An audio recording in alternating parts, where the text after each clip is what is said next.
Flop table. All right, good morning, everybody.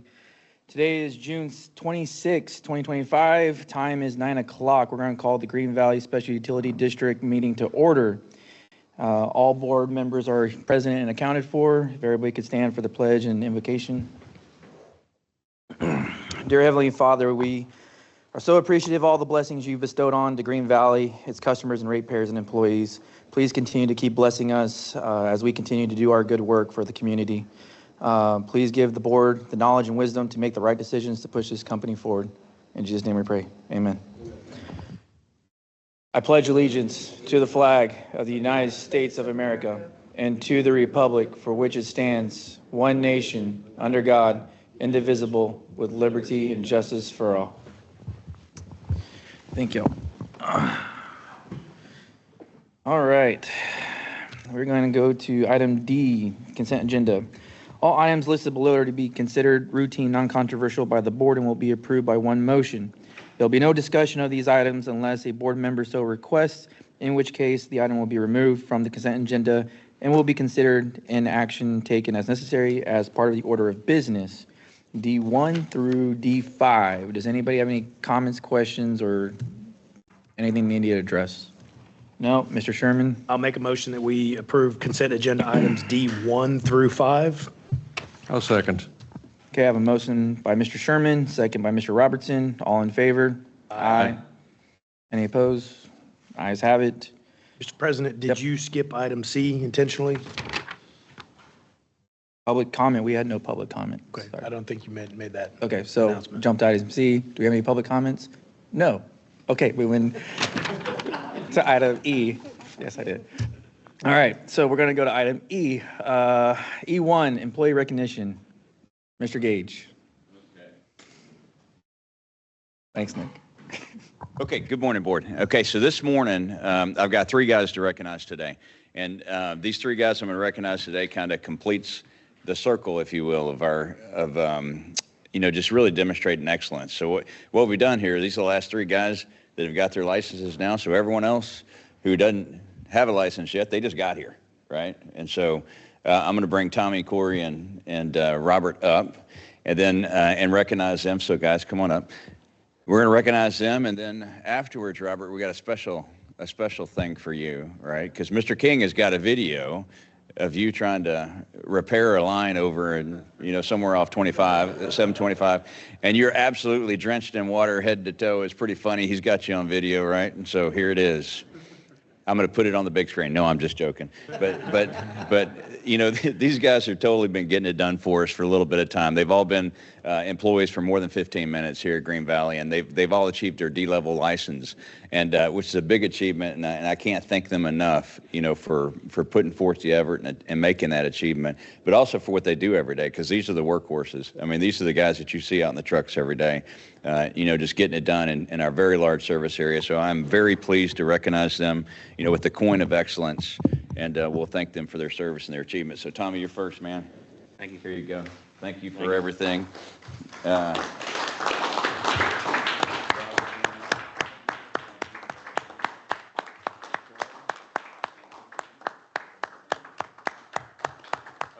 now we got to take a picture, right? So, right, Kim, are you ready? Pam? Okay, Pam's got it. Okay, Pam's got it. Okay, so board, please stand. We'll take a picture. Come on, guys. RJ? Yes, all right, let's go. Y'all come on down. Yeah, he gets to stand, okay. Corey's got to stand on the end. Yes, he does. All right, well,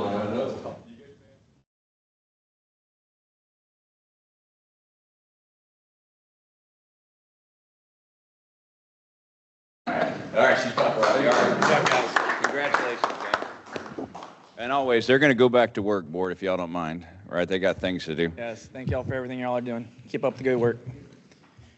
All right, so I'm going to give my apologies real quick. I'm going to unfortunately have to change up a few things on the agenda as far as the order of business so that I can get on my way for work, unfortunately. So we're going to jump to item F, review and consider update to the Green Valley SUD collections and bad debt policy.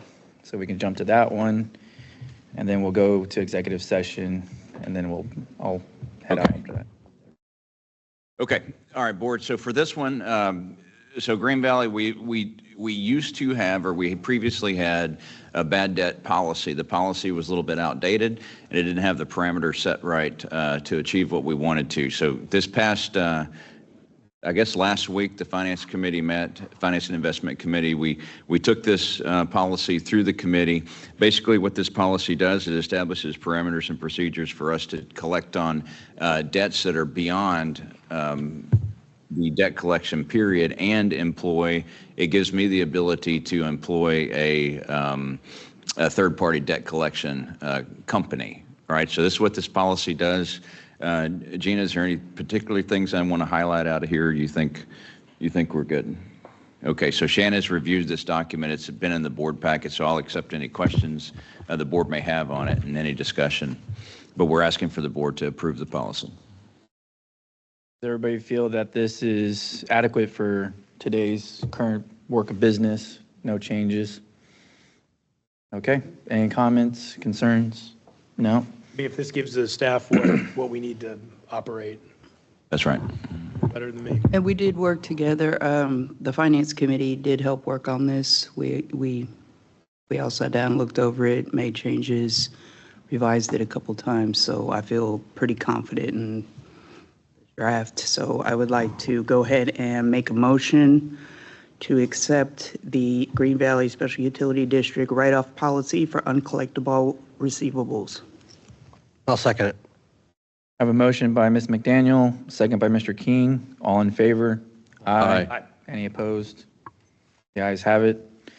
Okay, at this time, unfortunately, sorry, 9:07, we're going to go into executive session under Texas Government Code Section 551.071, Section 551.04, 551.076, and we're going to cover items I and J. And then after that, I'll depart, and Sherry will pick up and run the rest of the meeting. All right, thank you. All right, we're coming back into open session. Time is 9:57. We're going to jump to item K, consideration and possible action on items discussed in executive session. Is it my turn? Yes. I make a motion to authorize the general manager to negotiate a short-term lease of GVSUD's wastewater capacity in the CCMA South plant to the city of Schertz. I have a motion by Mr. Hendricks, a second by Mr. Cumby. All in favor? Aye. Any opposed? No I'll opposition? abstain. Mr. Sherman's abstaining. And that's it. Just leaving? Just deuces? See you later. Okay, Mr. Frias is leaving at 9:58, and I will be resuming the meeting. So we left off before we went to executive session. We were on E2, Business and Operations. Mr. Gage? Okay, let me find myself here too. So, okay, G2, my general manager's memo this month is relatively short. I only had 2 items to highlight on there. Really on Manning, we've had several changes. Right now, we're currently sitting at 52 employees. We do have 1 employee on FMLA leave right now, and then we're hiring a utility technician 1, and we do have a temp employee that's going to be joining us to replace our FMLA employee. That's not included on the memo because this has changed quite recently since I wrote this thing last Friday. And I just wanted to update the board too on the third-party billing. You know, we all know that we went through the significant billing issue in May. We do have the new billing vendor on board now. The bills have run this month, and it appears to be quite error-free. It looks pretty good. So everything should be back to normal for us on our billing, which is great, and I appreciate Kim's team for getting that done. Pending any questions, that's all I have for my update this month. I think you might have misspoken. I just want to clear for the record. We are not replacing an employee who is on FMLA. We are, okay, because you said replacing an employee on FMLA. Yeah, I did that. misspeak. So what we're doing is we're backfilling the employee while they are on FMLA, and thank you for catching that. Right, yep. Do you have any other questions, discussion? No? Okay, so we're going to move on to E2, Operations Update. Mr. Plover? Good morning, ladies and gentlemen. So in the month of May, we had 63 new connections within the service area. So that's approximately a 50% decline from the month before. So what we're starting to see is that the downhill slope from the impact fees that we saw. So the first 5 months, we had all those massive connections, just shy of 500. First 4 months of the year, just shy of 500. So now we're going to start going downhill. Well, over the next couple of months, we'll be able to actually kind of see what that looks like for the year. I still anticipate being higher than what we were last year. Maybe not by a lot, but still a little more than what we did last year. But over the next couple of months, we'll be able to get a little more analysis for that one. When it comes to water production, for May, we produced or purchased just shy of 600 acre feet, so just around 195 million gallons of water for May. There is a new attachment in the board packet, attachment 1, and it shows Green Valley's water inventory. So what we currently have leased and or what we purchased throughout the entire year, and it sums it all up. It shows what we have leased out from our inventory to other parties, mainly NBU and the Arwa water that is leased to the city of Kyle and all that stuff. And then over on the right-hand side of the attachment, it actually breaks down what our new totals are based off of curtailment levels, and it gives you a total. So then at the bottom of the attachment, which is really kind of the main highlight for the entire chart, is you can see what we've used year to date from all the sources that we get our water from.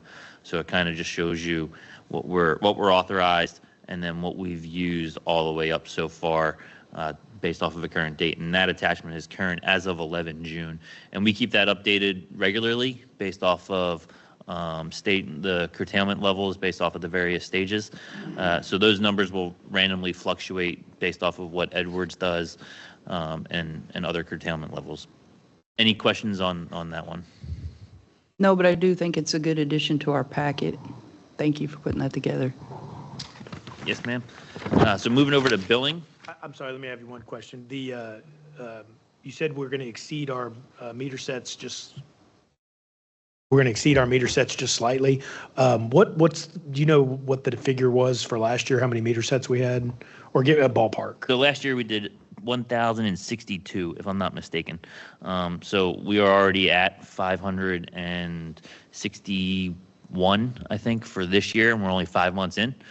So if we continue to move in the direction, even if we just did 60 or 70 each month, we would surpass kind of where we were last year. So moving on to billing. So we utilized 503 acre feet of the 600 acre feet that we purchased or pumped throughout the month, and we billed 496 acre feet, so just over 161 million gallons for a revenue of about 2.1 million throughout the month. There were just over 7 acre feet of that is attributed to unbilled water usage, so flushing in the system and all of that stuff. And then we had our calculated loss for all of that has increased in this report. So last month, I think it was just around $8,000, and you'll notice this month it shows $25,000. That is because last month and the previous months, we were only accounting for leaks. So what we're doing now is we are taking everything, flushing, what's used for construction, and all of that stuff, so stuff that wasn't being billed or charged anyway, and we are bringing that all together, and now we are getting a true number of kind of what is not being billed and revenue that is being lost. That is why that number has significantly grown, and it will most likely stay somewhere within that range, but we'll kind of get a more accurate picture of what we're actually losing out on revenue-wise for that kind of stuff, if that makes sense. It does. The construction use water, is that not run through a construction meter that is being paid?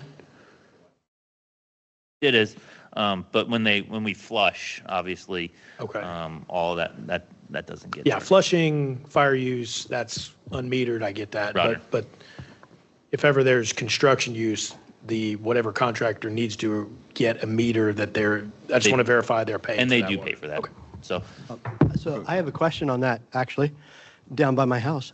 They are redoing one of the roads, and I have seen multiple times, because my camper is parked right there, that they are filling from a fire hydrant and there is no meter attached. They're filling up one of their big trucks straight from the fire hydrant.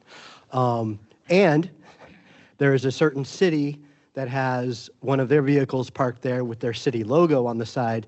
So I don't know if they're supervising it or if they're doing it for the city, but it is definitely a fire hydrant in our water area with no meter going straight into a big truck. So is that not supposed to happen? Should I be calling you guys as soon as I see that? Should I take a picture? Should I call the police? Should I set something Let on us know, 'cause fire? that- What should that's I do? called stealing. Yeah, that's what I right? thought. And so, yeah. Yeah, at the time, because there was a certain city's vehicle also nearby, I thought the city was doing it, and I thought it might be their water, but it's not. Those are our water lines, because it's right behind my house. Yeah, just let us know and we'll look into it. Okay. Generally, what we do though, for the board's knowledge, right? If you're ever out and about in the service area and you see something not right like that, particularly around construction sites, Something call it safe. give us a call and then our inspectors will go out there, right? And our inspectors will go figure out what's going on and chase down whatever needs to be chased down. That's their role, to go do that. So if you ever see that, let us know. Yeah, because the fire hydrants have black bags on them, so obviously not for fire use, but Right. they have unblack bagged a couple of them, and they have attached a hose, and they have actually been filling. Yes, sir. So So I've seen when a fire hydrant's bagged like that, particularly in construction, it means it's not in service. I mean, that's how we visually let the fire services know that don't expect to get water out of that one. And we've had a number of black bag ones. If you recall back to the Homestead area when we were having the fire hydrant tampering issues we were having, a number of those ones were bagged, and that's the reason why we turn off the foot valve under the hydrant, and then we bag it to signify that it's not in service. But yeah, if you ever see one black bag, it's not supposed to be in service. I was distracted with my camper, so I Sure. will not be distracted next second. Yes, sir.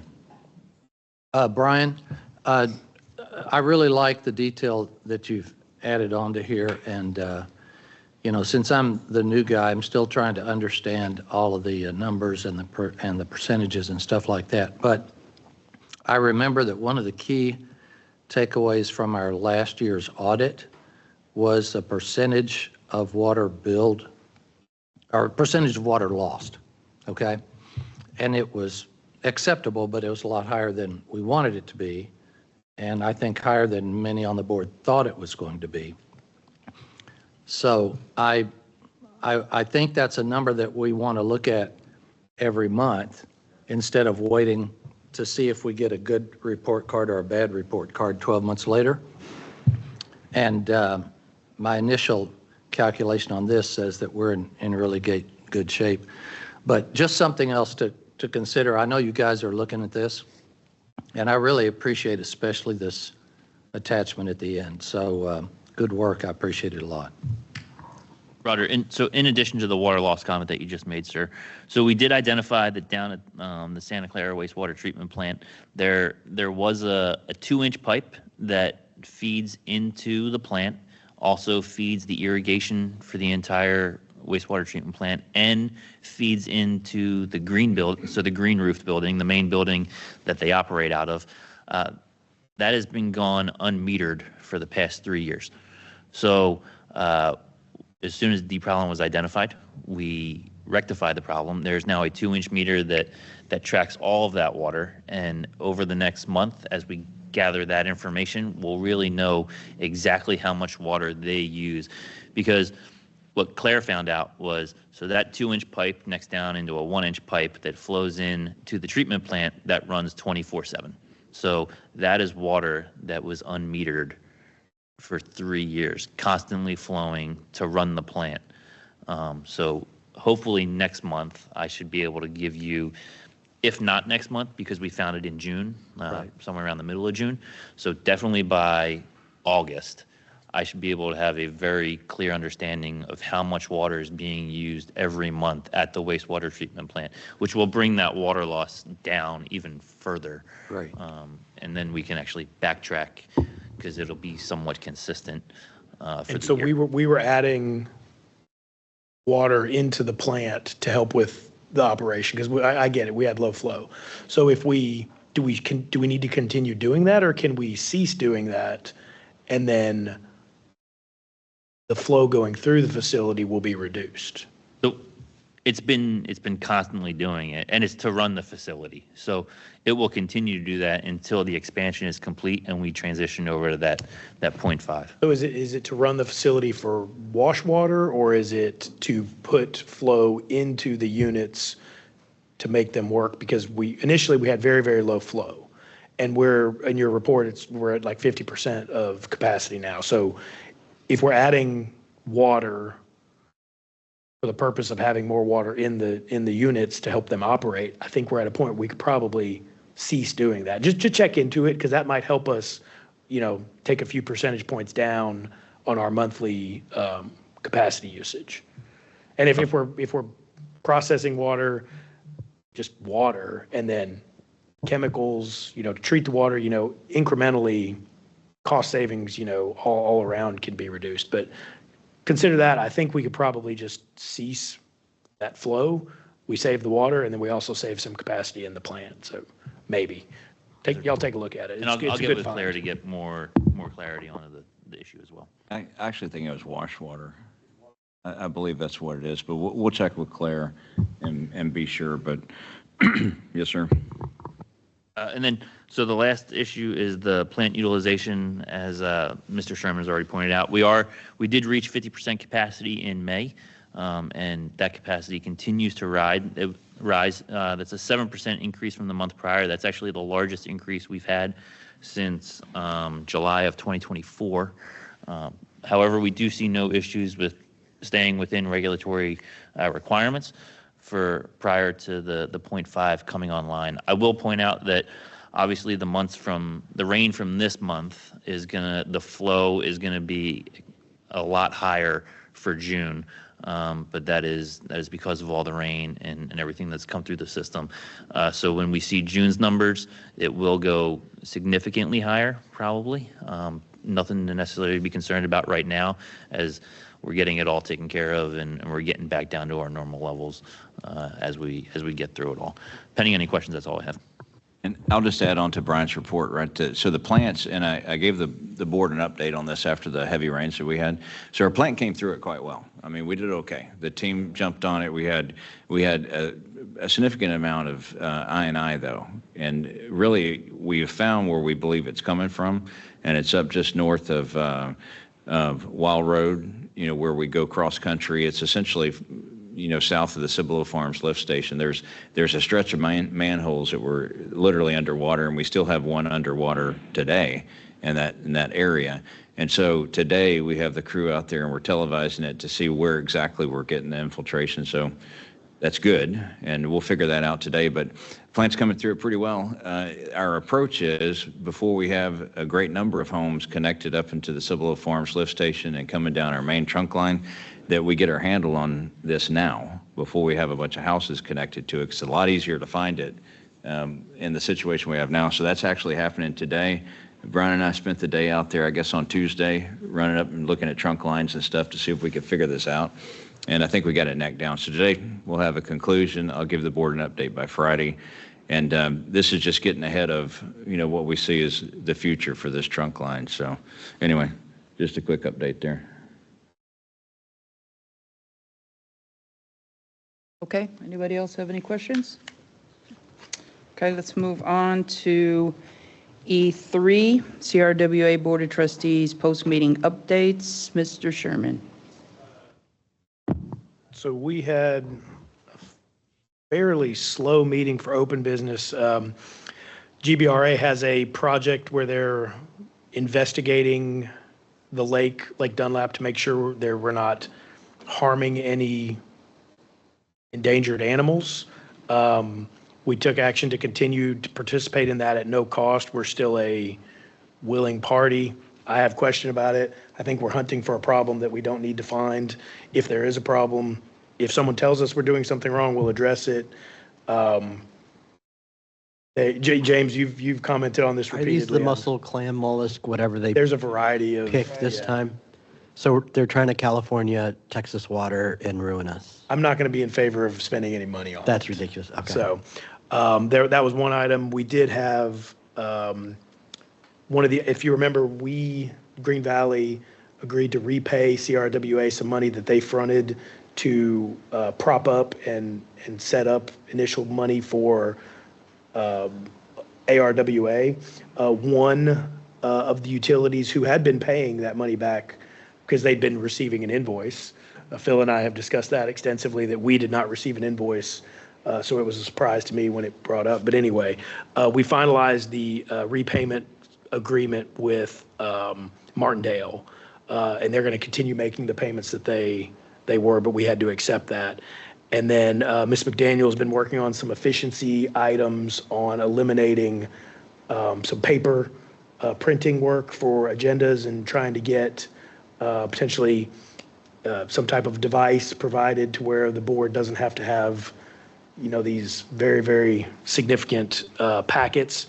So that's a continued good catch by Sherry on trying to improve efficiency. And then we had several executive session items.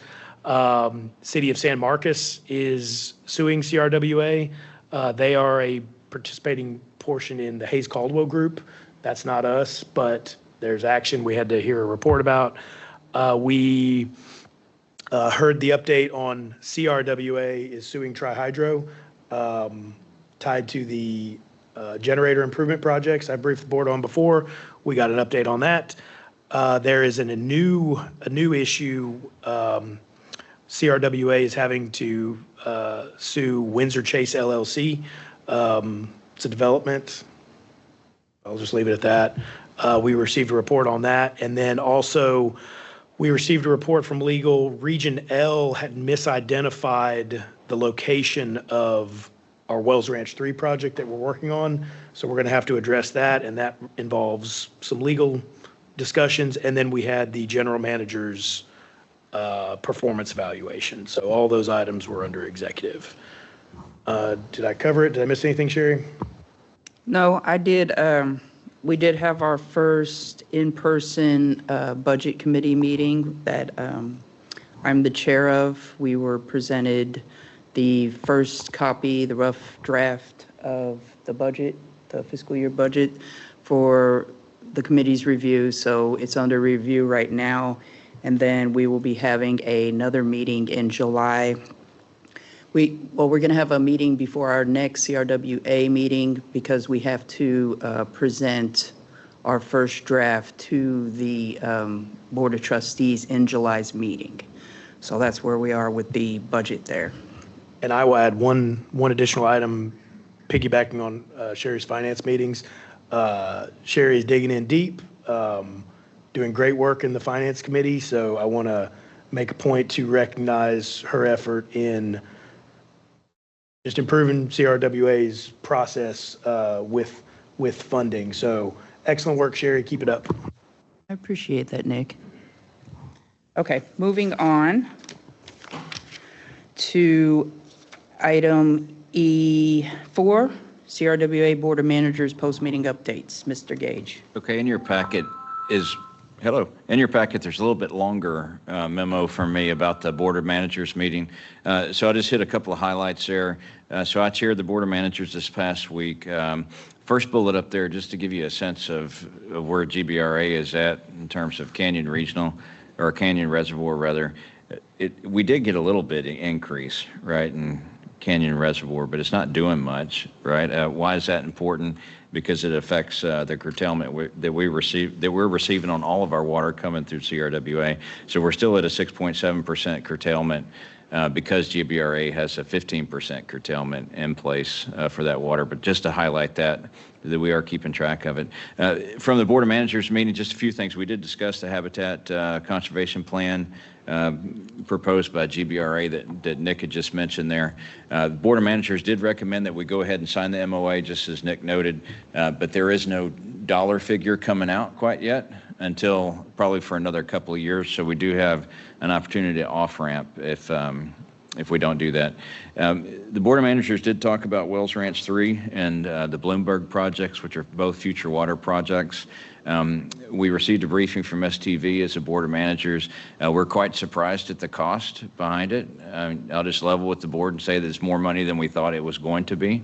And the number of test wells needed is a little bit unexpected based on the scope of the project that we originally thought it was going to be probably 3 years ago.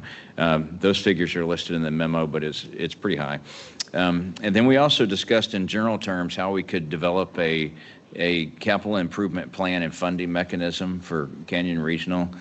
Threw it out there on the table for the Board of Managers. We did make a recommendation to the trustees that we direct the staff to explore some opportunities to do that. And of course, we're driving that home through, our budget committee and, the treasurer that we have there at the Board of Trustees, and we'll stay on it.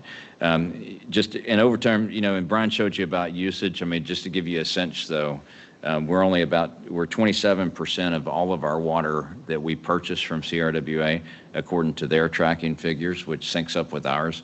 Just gives you a sense of where we are, in the year of our usage, which is pretty good. So we've used 27% of our water, and we're only halfway through the calendar year. We track that by calendar year, not fiscal year. But anyway, been any questions on that? That's all I have to offer from the Board of Managers. Anybody have any questions? Okay. Moving on to item E5, ARWA Board of Directors post-meeting updates. Mr. Sherman.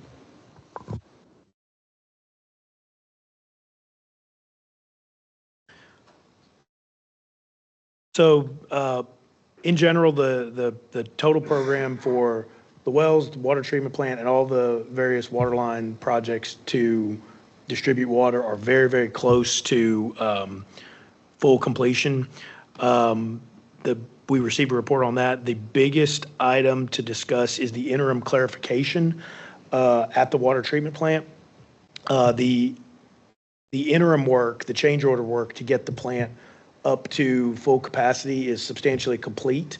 The testing phase is underway. What ARWA is doing is running the plant, at 12 MGD for a period of time, checking everything out, bringing it back down, ramping it up to 13 MGD, bringing it down, checking over everything. So we are ramping up to full participation or full volume of 19 and a half. The users are going to need to be able to receive that flow. If the plant is operating at full capacity, they need to distribute it. So spoke to Mr. Gage. Our water through that project is leased out to Kyle, so Kyle will need to be receiving that water because there'll be costs associated with that water. So that's in process there. The expansion work on the next phase of the project is under design with Kimley Horn. We went away from Walker Partners, who designed the initial phase of the facility and the wells, and they were responsible with coordinating the wells, the water quality, and the treatment plant. So we did switch gears and go with Kimley Horn, and then we had an extended executive session to discuss some easement needs and just the general status of that water treatment plant project. So,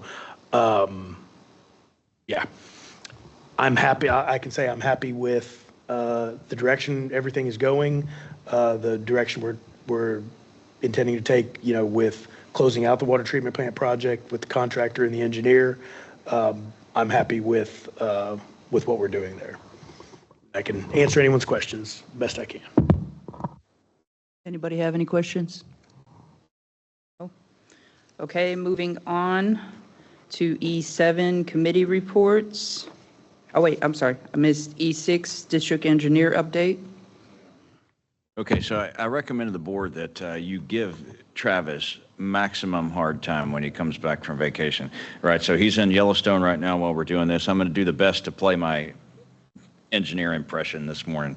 So anyway, he's got his packet in there. You guys know we don't have any NSSAs to approve this month, so the construction committee really talked about future things, and I won't steal Nick's thunder on his report. But in terms of our projects there, he's got his breakdown shown right there with the pie charts. He did those for John Frias. Anyway, so out of our 142 projects we got going, 69 remain in design, 62 are in construction, and 11 are in closeout. The one that's significant that's in closeout is the one on Bolton Road, and that's that pipe extension. We're really close to that one, so we're entering the closeout phase of that project. Santa Clara treatment plant is really looking good. He's got some pictures in. Those pictures are about a week old. It looks even more different today than it does. The pictures in your packet was just of the basin delivery that was going on down there. The basins are now all set. The headworks concrete is poured. They're moving out very quickly. So there's no issues on that one. Wastewater master plan, just to give you a way ahead on that. I know Travis discussed with the construction committee a little bit where we are in that process. We're nearing the finish line right now. Our consultants have got us to the point where they did the CIP workshop last week for recommended projects for that. We've already been through the previous steps, our capacity workshops and all that. Really looking good. So July, I expect the construction committee to be able to see where that draft product is, and then we'll adjudicate any comments on that throughout the month of July. And August is really where I'm targeting the board to take action and adopt the master plan for our wastewater. So we're in a good spot right on the wastewater. But I won't try to play engineer on anything else unless you guys have questions for me. Is David having enough fun with the drone in putting these reports together? I just want to make sure he's having fun. Yeah, he is. David, are you having fun? He is. Okay, very good. So speaking of the drone, though, just while we're on that topic, David took the drone out, and we were able to go and look at, our manholes that were underneath water, and which is really helpful because you could get the drone like really on top of it, and you can see if you could see any of the water action to see if it was if the lids were sealing, right? And so that was really helpful. So we're using technology a little bit, and David's really just fooling around and having a good time. So anyway. That's what's important. That's what's important, yeah.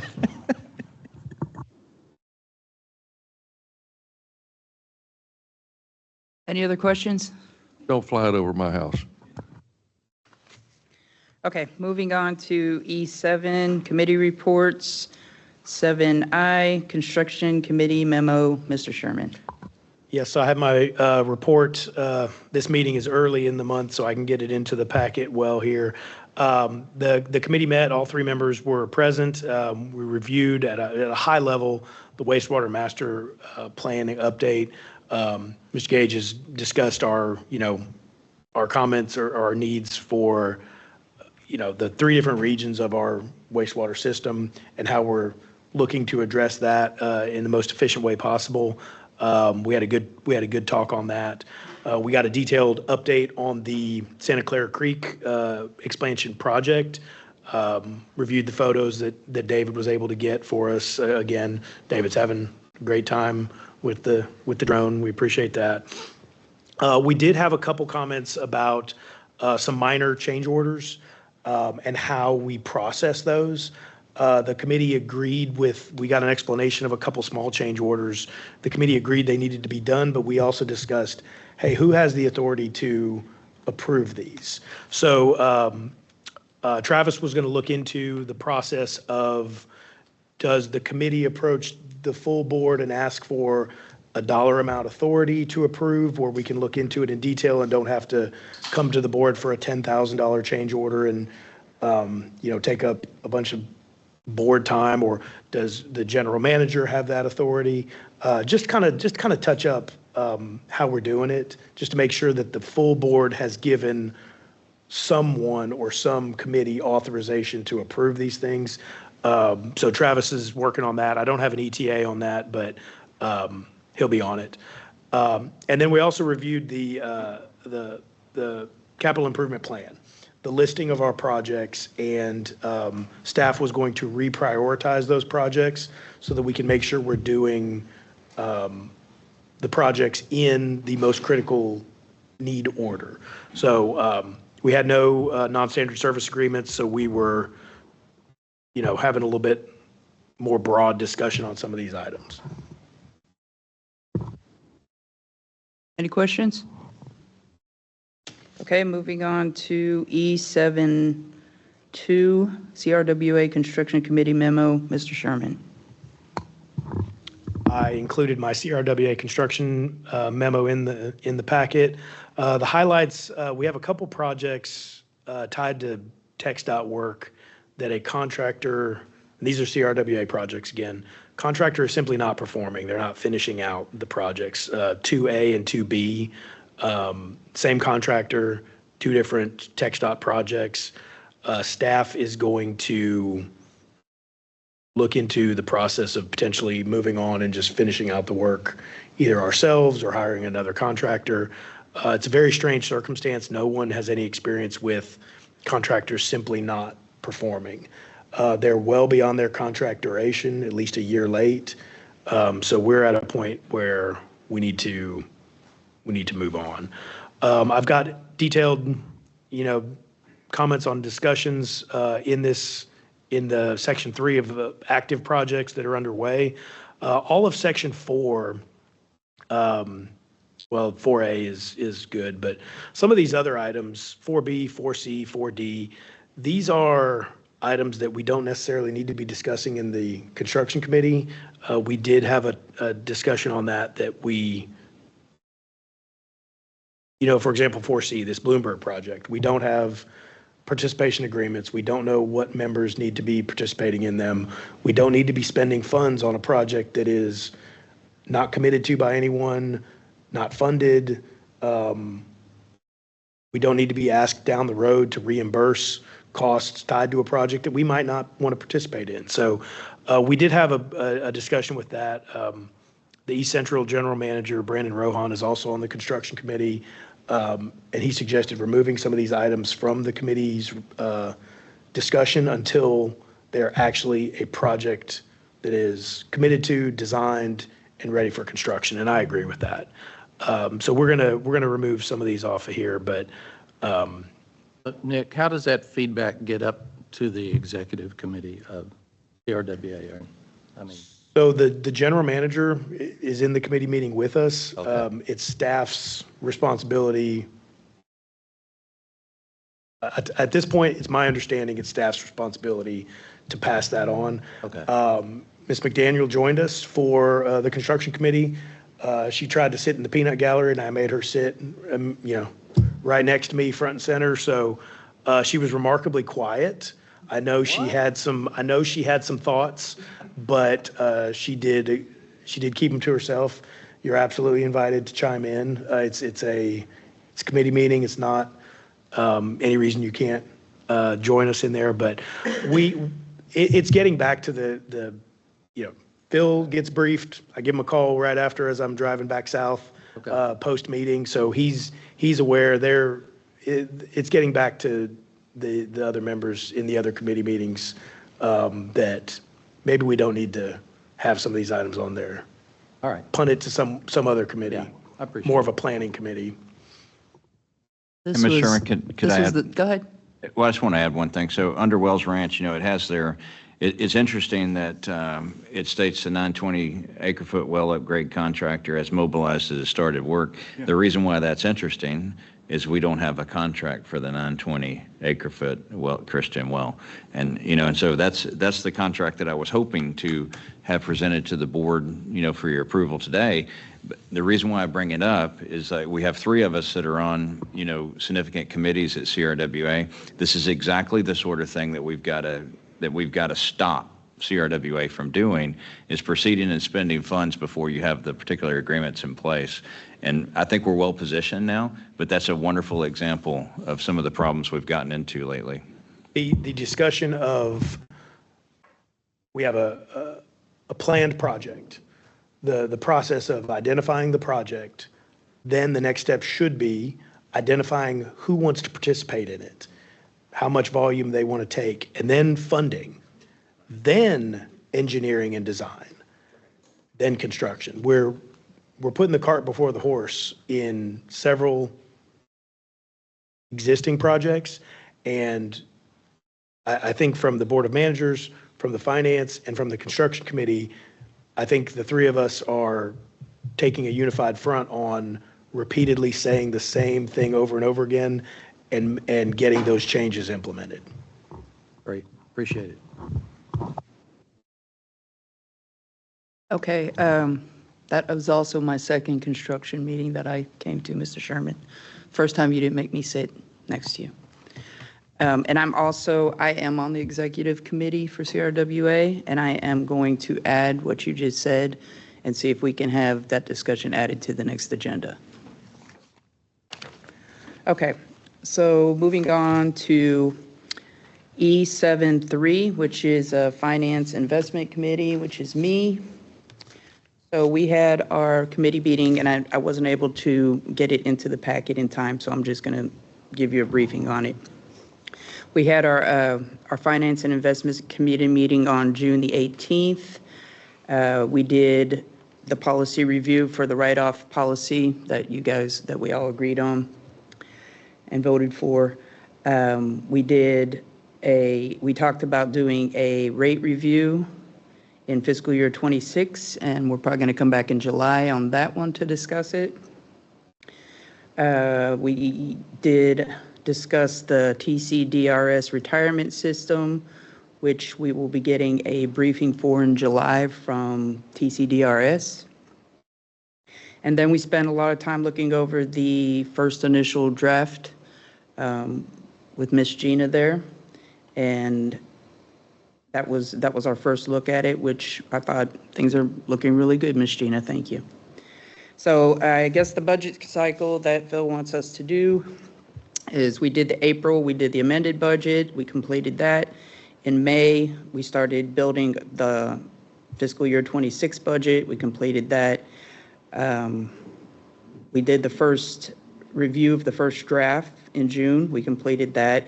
So in July, we're going to have the FY26 rates presented, approve the impact in kayak, and acquisition fees will be reviewed. And then in August, we plan on having the fiscal year 26 budget presented for approval to the board. Our next meeting is September, or no, it's not September. Our next meeting, I think we said was going to be July, first week of July. I'm right? not sure we set one. I think we said as needed, if we needed to do one That's right. before we presented the draft. Yes, ma'am. Okay. So anybody have any questions on the budget? Anything? Okay. We will be presenting that, the rough draft in July for y'all to look over, and then we plan on voting for the final one in August. Just a comment and a question real quick, and Mr. Gage, you can probably refresh my memory. When we had the discussions on water rate, what process were we at to where that's incorporated, or is it already incorporated into the budget projections? Well, I'm asking a good question. So what we did when we met with the Conservation Committee and we looked at the analysis, right? So in the Finance Committee, we kind of made an assumption of what we were going to do, and those are the numbers that we put inside the draft budget. So next month when we come back, I'm going to present to the board what the staff's recommendation is for setting our rates for FY26 beginning in October. Right. I've got everything that we need to do that now. And so when I come back to the board next month, at the next month's board meeting, I'll lay out courses of action that gets us, what we need to do. And I have everything I need to do that. So the board will have about 3 different courses of action you can do with rates. And we'll recommend one. The board can consider it next month in the public session, and we'll be ready to set the rates. Now, what that sets us up for, we'll set our rates in July. Take that information in July. We enter what that's going to be in the overall budget. And in August, our goal is for you to approve the 26 budget. And that gives us, if we don't get it done in August for some reason, we need to take more time. We still have until the September board meeting to vote it again, but I think we'll be ready to hit target in August. So that's kind of the overarching direction we're moving. Great, thank you. Any other questions? Okay, moving on to E4, Strategic Water Conservation Committee. I don't know who speaks on that. You? Yeah, So, that's me. do you want to, Okay. Mr. Cumbie, or I can? Either way. Well, let me start off by saying that this was the first meeting of this committee. So we reviewed a charter for the committee to try to make sure that we're on track. But our primary goal is going to be to try to support the district's responsibility to provide a sustainable water supply, whatever conservation can do to help that. And then also to review and possibly update our own water conservation and drought contingency plan. So those will be the goals for the committee over the next 6 months. And we'll probably meet a couple more times this year to try to get that done. So Bob and Britt are on the committee with me, and both Phil and Brian are sitting in, and some other staff as we need to be. And then, Phil, I'll let you talk about what we talked about there. That was actually, didn't have anything on that. I thought it was acquisition committee. You absolutely got the report on that one, sir. I was just going to fill in for John. Oh, okay. Yeah, I confused my committees. We're good, That's sir. all right. That's all right. Well, we talked about looking at our usage. Staff has done a great job. For the rest of the board, they've created a mother of all spreadsheets that'll absolutely cause you to need an aspirin or something. But it's extremely interesting where our users, where our customers spread out in the amount of water that they use. And in preparation for this, I was looking at some of our larger peer water suppliers around us to see what they've been doing.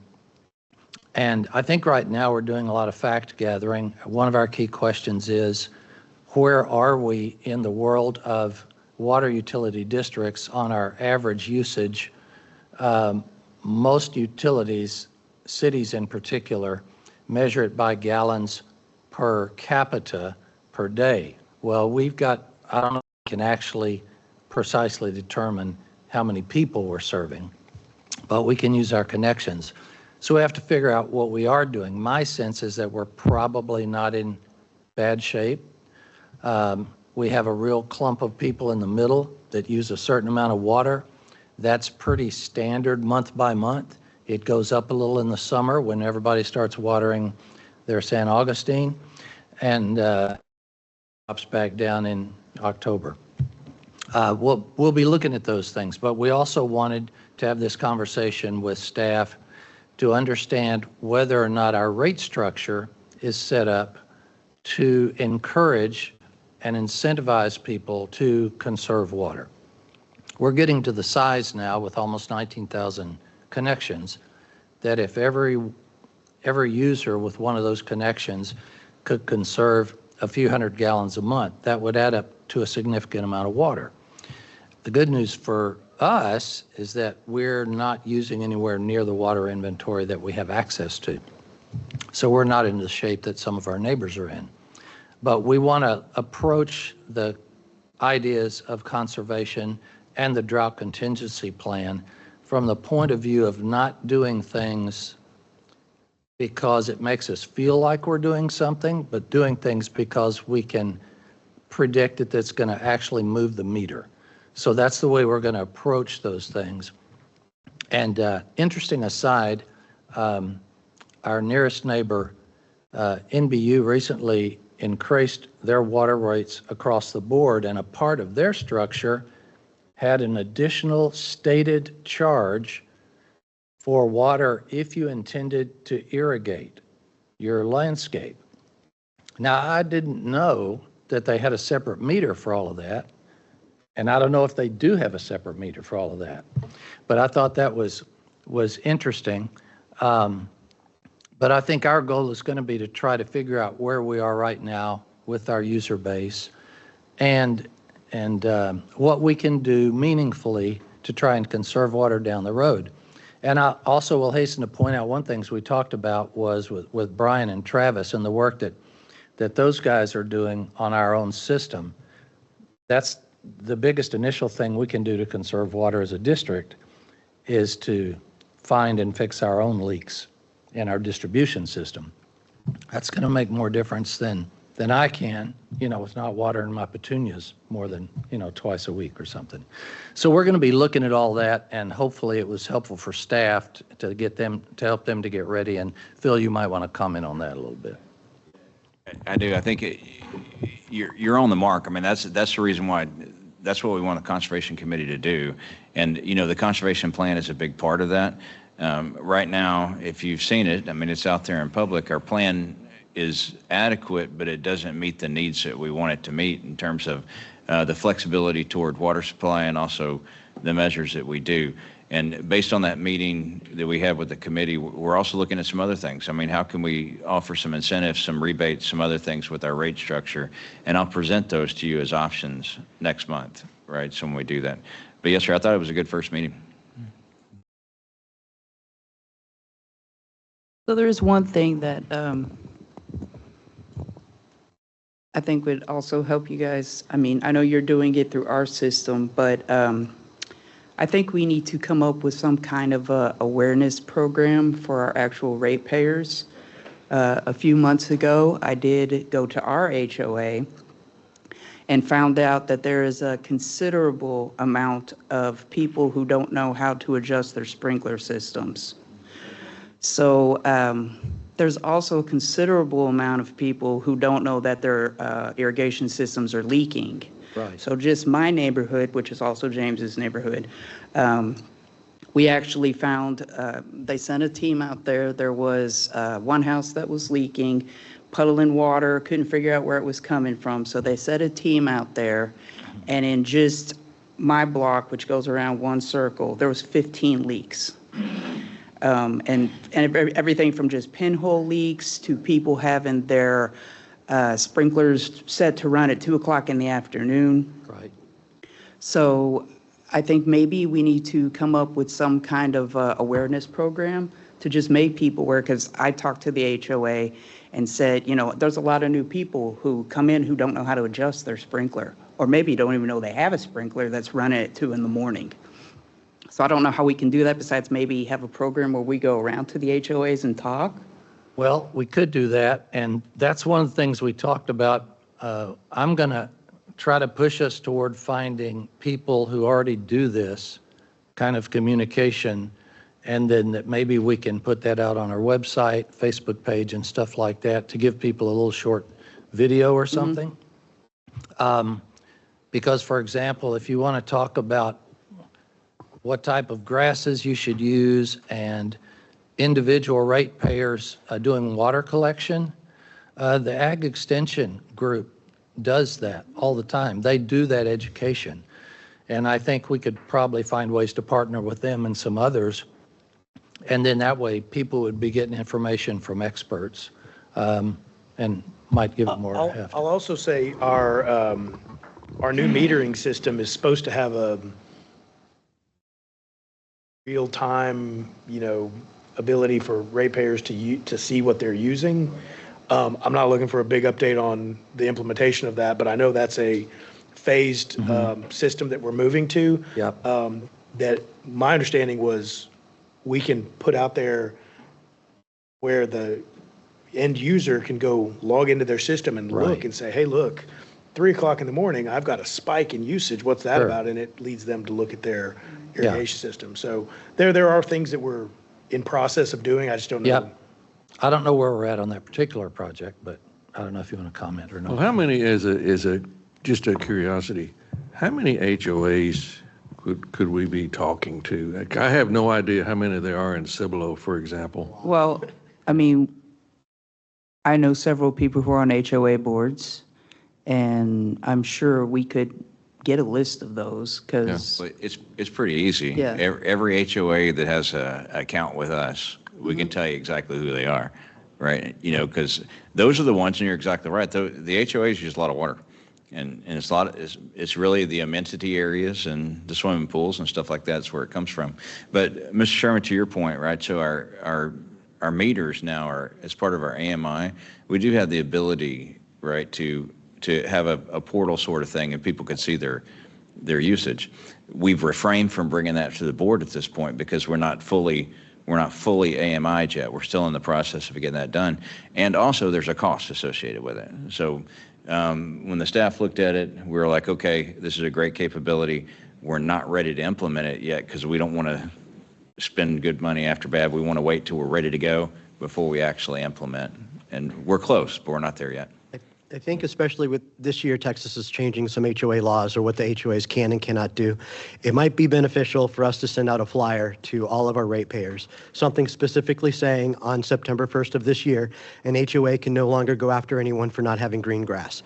An HOA will no longer be able to tell someone you need to water your lawn. That stops on 1 September. So that could be something we could send to the ratepayers. So if they're getting a letter from their HOA because the HOA is just ignoring Texas law or they want to bully their residents, they can sit there and say, no, Texas law says I don't have to water it, so you guys can go do whatever with this assessment. Another thing is our HOA tried, but we stopped. Residents can collect rainwater now. An HOA cannot tell a resident they cannot collect rainwater with the barrel on the side of their house. There are some minor limitations to it, but that's another thing that people don't realize is Texas has passed, and that one's been on the books. Another thing is you can go to xeriscaping. You can pull your entire lawn out. You don't even need your HOA's permission anymore. You can pull your entire lawn out and you can totally xeriscape it. You can have Texas native, and the HOA can't say crap to you. The HOAs will do their best. They will try to say, well, our CCRs say you have to have only 10% can be xeriscape. No, Texas law overrides it. That's the end of that discussion. So those are some things that we could put out there so that residents know. And like to Sherry's point, and she in our meeting she said it, a big issue with these new constructions is that the sprinkler systems are set for a new lawn that needs to be watered every day, a new lawn that needs like an hour and a half of watering every day. And the residents buy the house and they just leave it like that. It could potentially be on new lawn watering protocol for a year. When I moved into a house, I had saws at the time, and my water bill was out the roof, and I had no idea why. I was renting the house. I had no idea why. It was a brand new house because it was watering the lawn at 2 o'clock in the morning for 3.5 hours. Well, saws default, my water bill is high. They say, do you have an irrigation system? That is the first question saws will ask. Do you have an irrigation system? Yes. That is why we'll talk to you later. A service call will cost you $200. So that's stuff that we should have in a flyer, or even maybe just give out to people when they're starting service so they know what the HOAs can and cannot do. I know I don't have to water my lawn, so now my water bill's going down because the HOA can't say anything. So, Okay, let's move on, guys.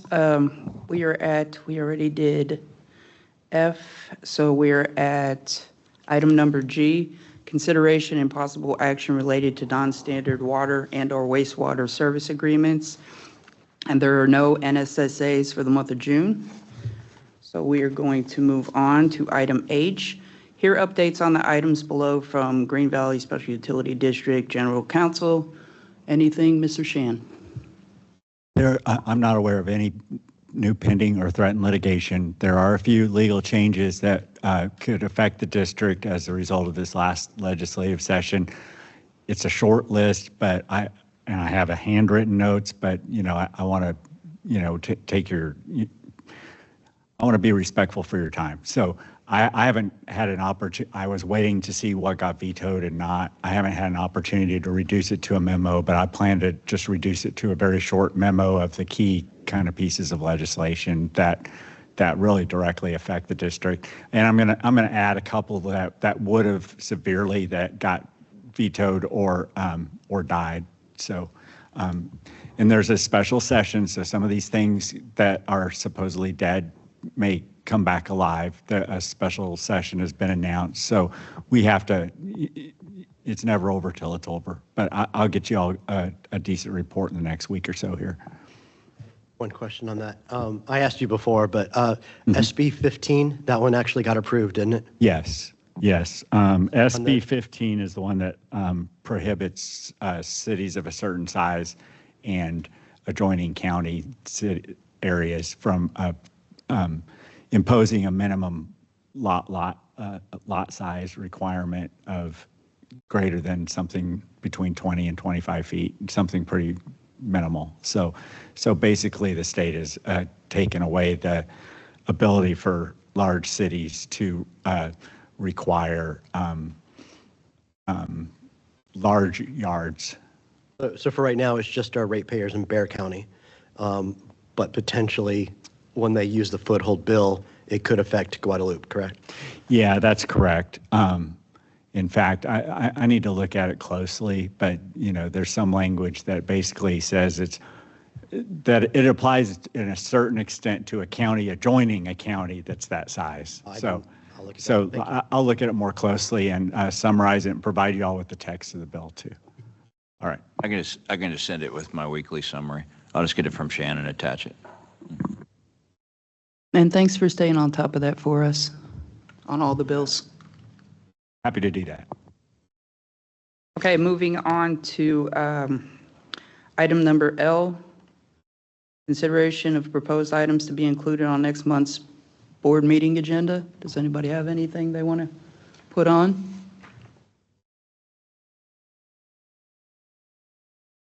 We did K already. Okay, moving on to item number N. Do I have a motion for item N? Motion to adjourn. I have a motion by Mr. Sherman and a second by Mr. Hendricks. All in favor? Aye. Meeting adjourned. The time is 10:55.